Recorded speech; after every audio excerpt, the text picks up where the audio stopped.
Oh no! Looks like this layoff wave has now hit me. क्या हुआ bro, इतना परेशान क्यों लग रहा है? भाई मेरी नौकरी तो गई। कोई ना, तेरे पास इमरजेंसी कॉर्पस तो हो गई ना, उसको निकाल ले और दूसरा नई जॉब की तलाश में। नहीं भाई, मेरे पास कोई इमरजेंसी फंड नहीं है।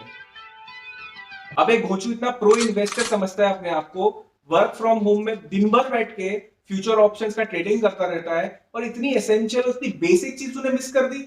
लानत है। अरे ये तो इन्वेस्टमेंट स्टार्ट करने का प्री रिक्विजिट है भाई मेरे। Life is full of uncertainties and emergencies can strike at any point in time. भले ही वो अचानक आया कोई मेडिकल एक्सपेंस हो, unexpected job loss, home repairs, या फिर कोई ग्लोबल क्राइसिस लाइक कोविड। एक सॉलिड इमरजेंसी कॉर्पस बहुत क्रूशियल है आपकी फाइनेंशियल वेलबींग के लिए और आपकी फाइनेंशियल लाइफ को सेफगार्ड करने के लिए। तो चलिए जानते हैं आज के इस वीडियो में कि कितना इमरजेंसी कॉर्पस अप्रोप्रिएट होगा एक इंडिविजुअल के लिए, और आपको इमरजेंसी कॉर्पस को आखिर कहां रखना चाहिए। बट उससे पहले अगर आपने वैदिक फाइनेंस को सब्सक्राइब नहीं किया है तो प्लीज ऐसा कर लीजिए, बिकॉज हम हमेशा कोशिश करते हैं कि पर्सनल फाइनेंस पर आप तक क्वालिटी कंटेंट हर बार लेकर आए। साथ ही कुछ सजेशंस हो तो प्लीज कमेंट बॉक्स पर हमें जरूर बताएं।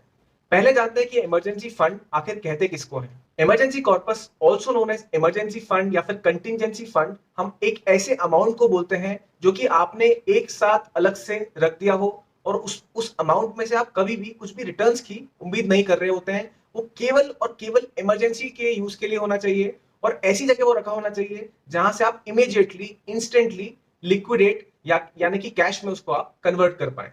So basically it's a cash reserve, और आपने उसको तब यूज करना है जब कोई अनएक्सपेक्टेड खर्चे आपके सामने आ जाते हैं। ऐसे खर्चे जो कि एब्सोल्युटली अनअवॉइडेबल होते हैं, जिसको आप अवॉइड नहीं कर सकते, जैसे कि कोई फाइनेंशियल इमरजेंसी आ जाना।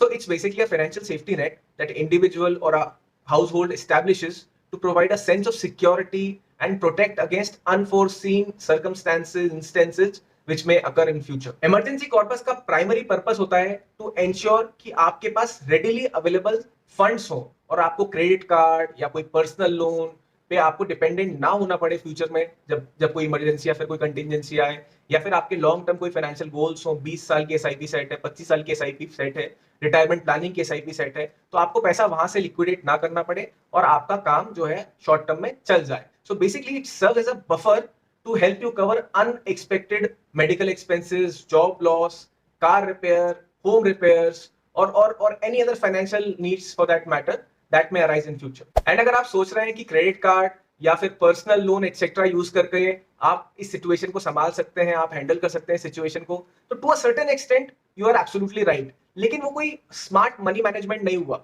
क्रेडिट कार्ड के जो रेट ऑफ इंटरेस्ट है, as you may be aware, वो 24% से लेके चालू होते हैं और 49% पर एनम तक जाते हैं if you don't pay the dues back on time. So it's absolutely exorbitantly expensive to get into it, और उसमें आपको हमेशा डेट ट्रैप में एक फंसने का खतरा हमेशा बना रहता है। तो इससे बेटर है कि आप एक इमरजेंसी कॉर्पस बनाइए और टेंशन फ्री रहिए।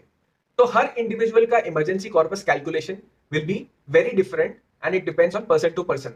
Generally, it is advisable to have corpus to take care of 6 months of your expenses.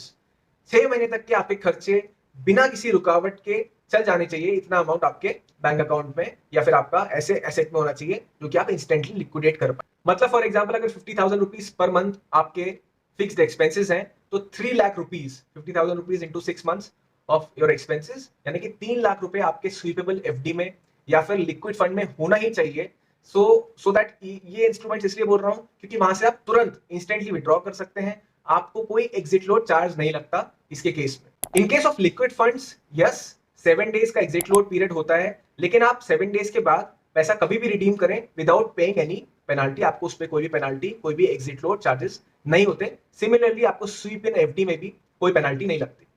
जब आप सेल करते हैं लिक्विड फंड, तो the money it's your bank account next working day, so it's that liquid. It takes T+1 day to get your money back from a liquid fund. एक दिन transaction का और next day आपका पैसा आपके bank account में। Liquid fund में देखें तो upwards of 6% rate of interest annually आपको इस टाइम पर फिलहाल मिल रहा है, because interest rates are actually right now on a higher side.